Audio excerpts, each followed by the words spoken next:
Hi guys, welcome to Communication Skills for Everyone. Today let's see poem Human Family by Maya Angelou. The Human Family poem by Maya Angelou, it talks about the similarities and differences between people. The poem describes how we are all so different and how we are so much alike despite bloody conflicts worldwide and was throughout. The author is hopeful and even refers to the humanity on our troubled planet as the human family. Angliou states a variety of differences that can be seen throughout the poem: personality, location, appearance, and nationality.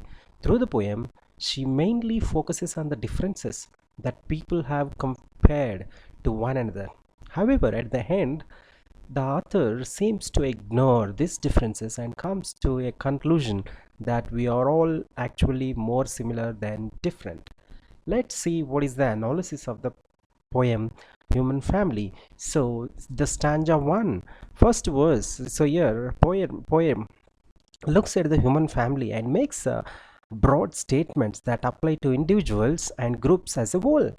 The first observation is the difference between serious and comedic people. Serious people rarely appreciate comedy and thus make for excellent opposites to one another. The idea being presented here is that of difference between serious and comedy. In stanza 2 is very similar to the first with regards to meaning. Profundity, meaning deep insight, and real reality might be considered similar ideas, but are being used here to express subtler differences than the first verse.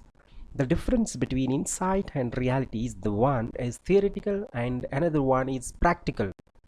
The poet uses repetition with the word live in these words. Both types of people are living but choose different means of expressing themselves. In this description, members of the human family are achieving the same ends through different means. Stanza 3. The speaker goes on, here the poet goes on to the third, here describing physical differences between different people. And the word choice, confuse, bemuse, delight, these words provide a fast faced and light hearted means of expressing what otherwise has been a historically dark concept. Each word is weighed carefully here in the list of skin tones, which is made significantly more complex than misattributions, for instance, black, white, and brown.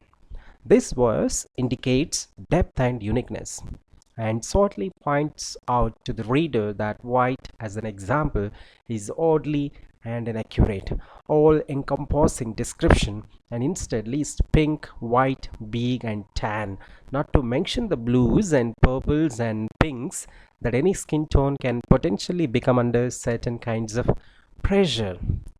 The stanza 4 describes the vastness of the world, drawing the reader's attention to seven seas and wonders in every land before simply stating that across these great places, no two people are entirely alike. This is a distinction that goes behind seriousness and comedy, or active and passive lifestyles.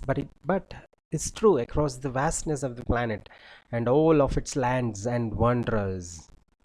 It's stanza 5 re-explores the reminiscences of the narrator, so who claims that there are 10,000 women in the world with the name Jane, but no two are exactly alike one another. This is another verse with a very straightforward meaning, one that sheds light on the convention of simplicity Angelou is using to send forward our message. Stanza 6. The next compares two of the most similar groups of people, identical twins and lovers. Both groups typically share lifelong connections with one another and remains very close, often physically as well as emotionally. Even so, the author claims for all of the similarities between such groups, they are still not quite alike one another. Here, twins and lovers, even though they are not same. Stanza 7. So here it talks about the breadth of that family, changing the pronoun that leads the poem from I to we, so single to plural, that is oneness to we-ness, assimilating the speaker into the human family and allowing them to relate to the reader on a personal level. They discuss love and loss, sadness, happiness, triumph, failure, birth, and death. Notably, this is a wide range of emotions and experiences that every person will feel at some point in their life, coupled with a list of places that are geographically distant from each other. Places that not everyone will see in their lifetime. At the end of the second, this Angelou presents a secondary point to the poem that places are different, but the emotions are the same. That no two people are exactly alike, but no two people are entirely different either. All people can, on some level, relate to one another, and this makes clear the meaning behind the idea of a human family. And the ninth stanza and 10th and 11th.